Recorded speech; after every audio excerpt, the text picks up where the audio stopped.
In our session today, we're going to be talking about reading Paul's epistles. Some of the things that you'll need to keep in mind, some of the things that just need to be on your radar as you are reading through the letters that he wrote, and primarily to the churches. There were some, obviously, that were written to individuals, and there were others who wrote epistles. But for the sake of our moment, we will just talk about it in terms of Paul's epistles. Some of the issues that you will find just interweaving themselves in and out of the epistles, and this is what you're going to see quite a bit of.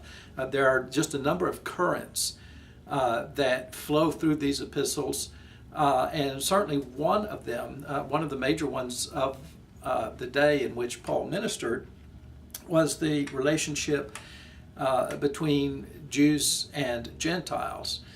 Paul himself was a Jew and was deeply trained religiously as a Jew, and his call is about being an ambassador to the Gentiles.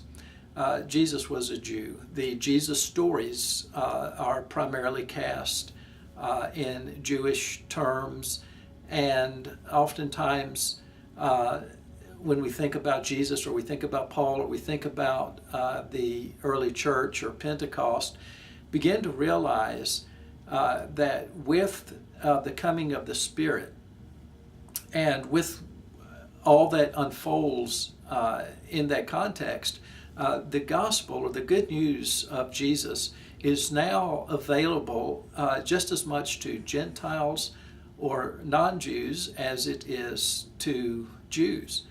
And so one of the issues that Paul certainly has to address and seek to make as clear as he possibly can, because there's going to be confusion on what exactly is the relationship of the Jews, who have this very rich story going all the way back to Abraham, and now the doors being flung open to the Gentiles, a whole new different kind of people and culture and mindset.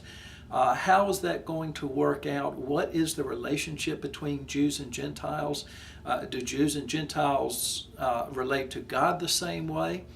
And perhaps you could imagine that from a Jewish perspective, there are in some parts concerns about whether Gentiles have to adopt particular Jewish customs or religious practices in order to come to this relationship with God through Jesus, and how all of that works.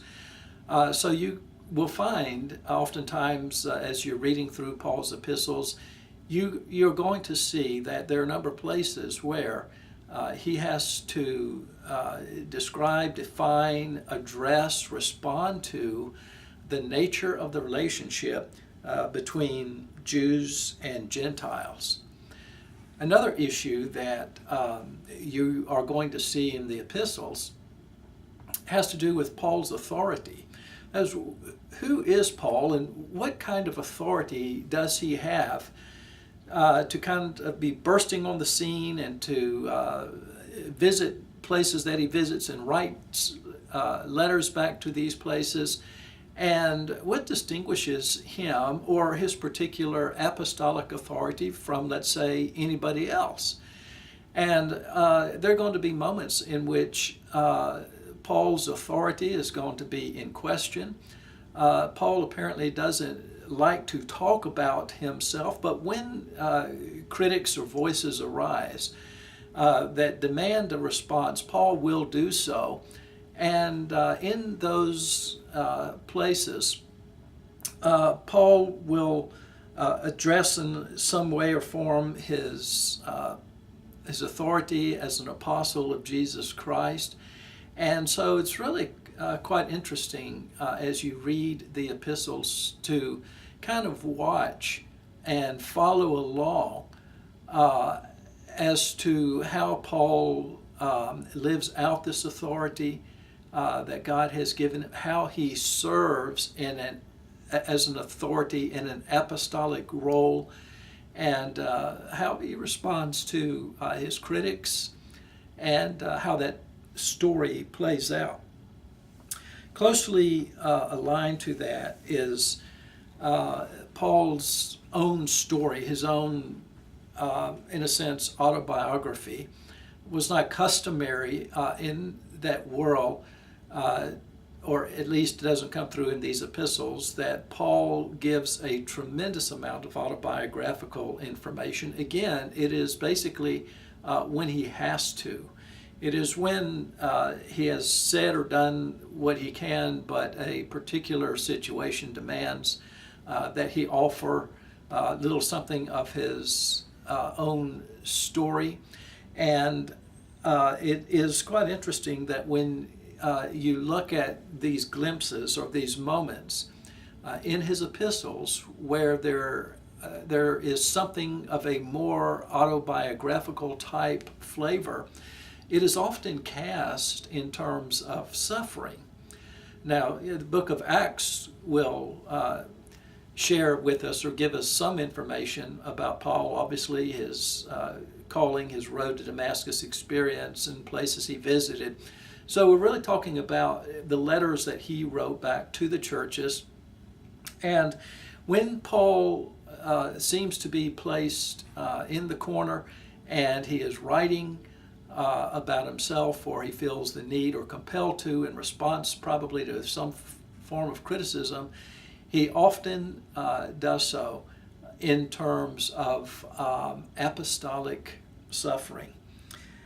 One of the issues that is going to be essential in that time is, and another that certainly is prevalent in Paul's letters, is the issue of the law. How does that function? What is the role of the law? And oftentimes this kind of comes about perhaps because people might be comparing Paul to Moses. Moses is a mediator of a covenant, but Paul is a mediator of a new covenant. However, when you stand Moses and Paul side by side, you could probably see that it would be difficult to think that perhaps the covenant that is being mediated through Paul could actually be a greater covenant than that which was mediated through Moses.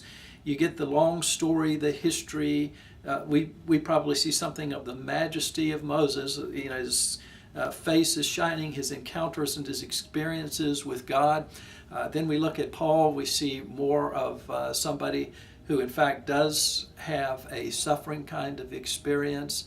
And it would be difficult for some people to think that what God has done through Paul is in fact or represents a greater covenant than that which was mediated or given through Moses.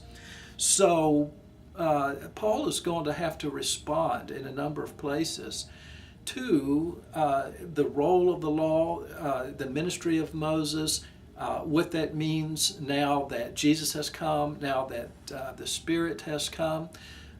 Do we dismiss that story? What is the function of the law? In what way is that continued forward, if at all? And it's going to be a very big issue of how the new faith, of how the new movement, of how this Christ thing now relates back to the law of times past. Another thing that, and all of these you can probably see are really kind of connected with each other. Another one is going to be the relationship between works and grace. Some of us may have been raised in a kind of tradition as a Protestant that has diminished works and has emphasized God's grace. And certainly we understand that. However, does being a people of God's grace mean that we move works off to the side or off to another category, or does it in any way diminish works? And how does all of that relate? It's clear that Paul just didn't set works completely aside. And as you're reading through his epistles, keep in mind that there are going to be some verses, you could probably, and we could all do this, you could pick several verses from Paul's letters and you could probably put them under the category of works and how it relates to salvation, and then you could take other verses of Paul and put them in the category of faith and how it relates to salvation. Look for ways that this tension, or at least it's tension to us typically, how this tension between works and faith actually relate to each other, how they work together, how they function, and what that looks like as you are reading Paul's letters. Another issue that you're going to see as you read his epistles is what life in the Spirit looks like. And Paul is going to talk a bit about the coming of the Spirit, what life looks like in the Spirit. We are now a people that has been formed and shaped by the Spirit. Spirit lives within us, and we have things like that we talk about, things like the gifts of the Spirit or the fruit of the Spirit, and what that Spirit-shaped life looks like. What does it mean to be in the presence of the Spirit and have the Spirit living in us, among us, through us, how that impacts the way that we live, how we relate to each other, how we come together as a family or as a body of Christ, how it looks when we are filled with the Spirit.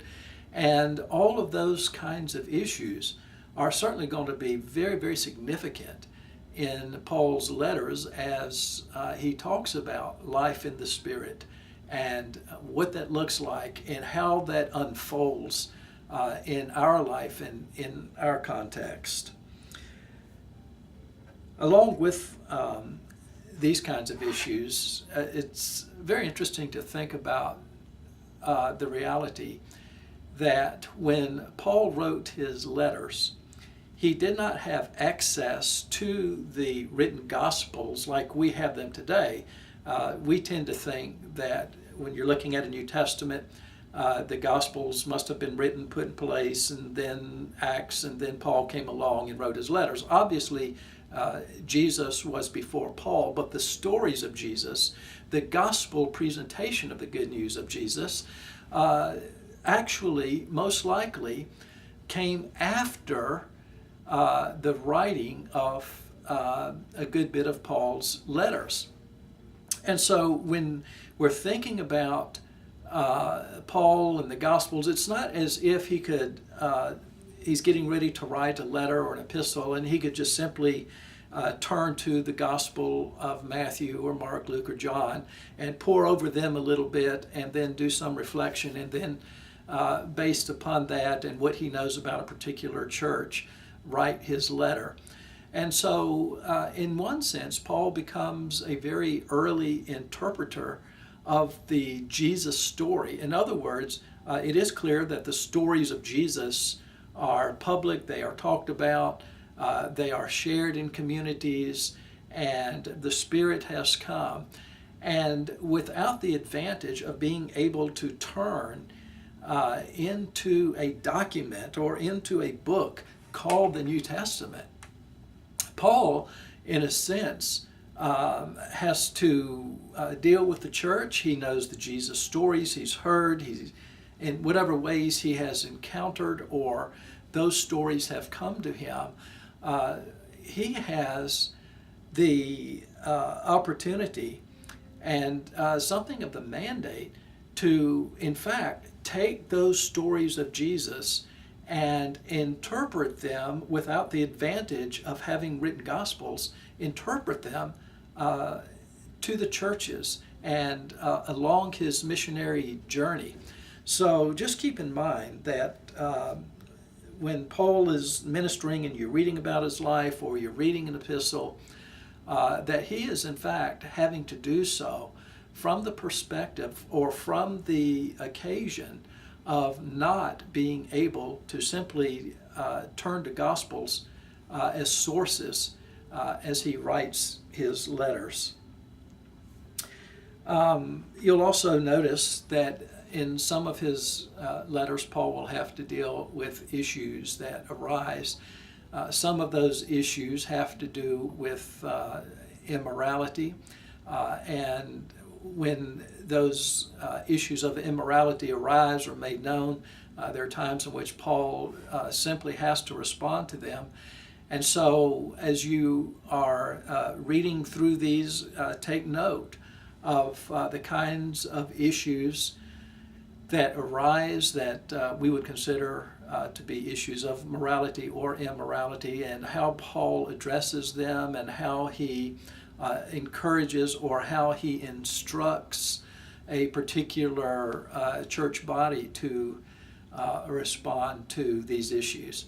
So a number of the epistles will have moments in them in which Paul is responding to some immediate situation in a particular local church that demands that he speak about the morality of that and what it means to be a people of faith, and how to respond to particular situations and those kinds of issues.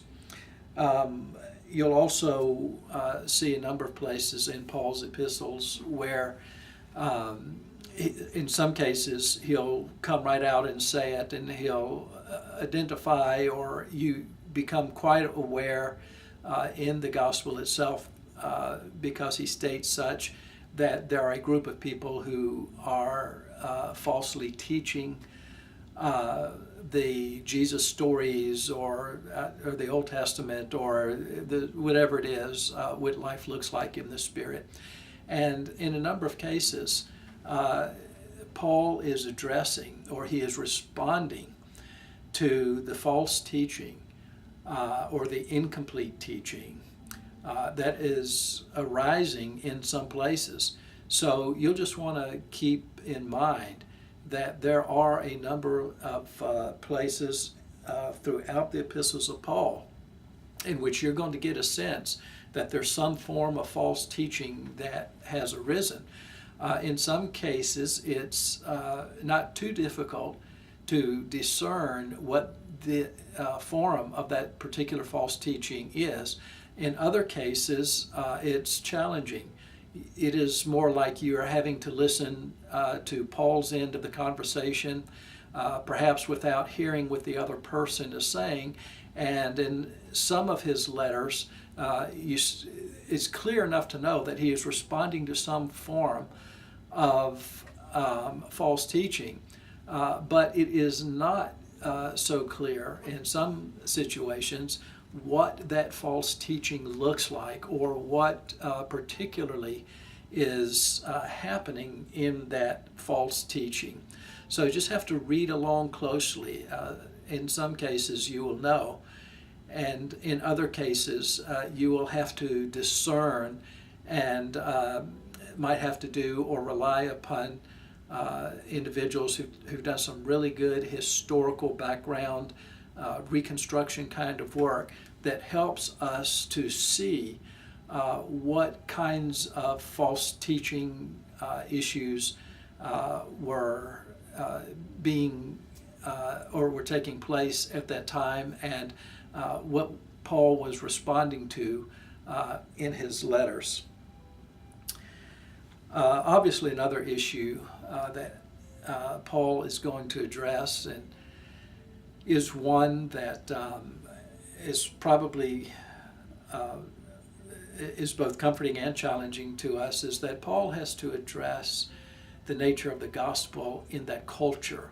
And of course, we address, and we use the epistles to do this, as part of where we seek to do this, how to address issues of the relationship between the gospel and our own culture.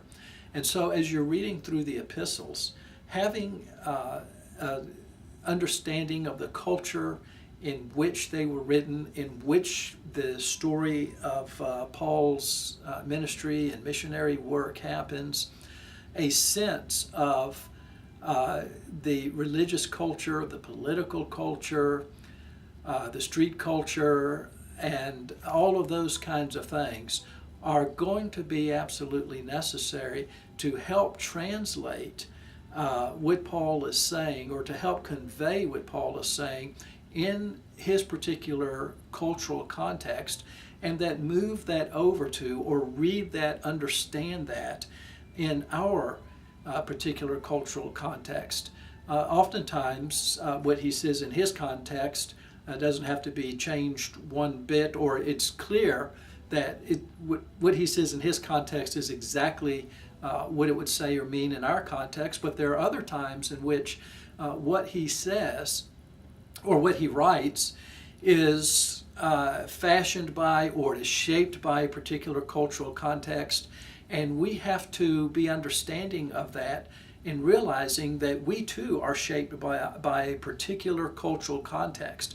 And so there are going to be a number of places where we have to be just very deliberate, and might have to use some other sources in helping us to understand what was Paul saying in that particular cultural context, and how does that faithfully convey or translate over into our particular cultural context.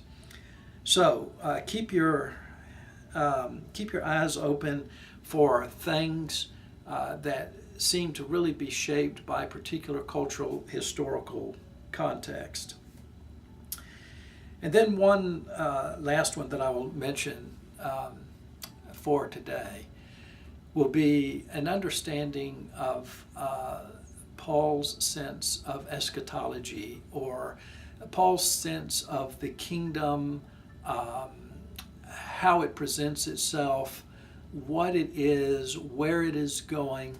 And I would dare say that without a sense of, or a good fair sense of understanding how Paul saw the kingdom, would really delimit us and diminish our understanding and our experience of his epistles. His letters and his epistles, and this would certainly be true of any of us if we were writing letters and epistles or doing any kind of correspondence, there's simply no way to get around the reality that our understanding of the broad sense of God's kingdom, in the sense that Jesus has come, he's coming again, there is kingdom life that is in between those two comings. There is an overlap of things of this world and of the age to come, and a sense of how God works and moves in between these two comings, or these two advents of Jesus in which we now find ourselves. Just understanding that particular eschatological moment is really critical for understanding a lot of what Paul has to say in his epistles, because that eschatological vision of the kingdom of God becomes the way through which Paul expresses, or from which Paul expresses himself, and it kind of creates the larger context in which Paul addresses particular issues at churches or individuals. And so as you're reading through his letters, you are going to see, you will sense it, that what he is saying and how he is saying it is very much flowing out of a particular vision of the kingdom of God, of the advent structure of that kingdom in terms of the first and second coming of Christ, and just a basic understanding of that and the overlapping of ages is certainly essential and critical to your reading and engaging as fruitfully as you possibly can in the epistles of Paul. So I hope that these kinds of things will be placed on your radar, and that as you are reading through the various letters and epistles and the correspondence of Paul, that these will inform and these will enlighten, and these kinds of issues and these kinds of things that are always swirling around Paul will be helpful to you in reading, in interpreting, and in discerning Paul's words to churches, Paul's words to individuals.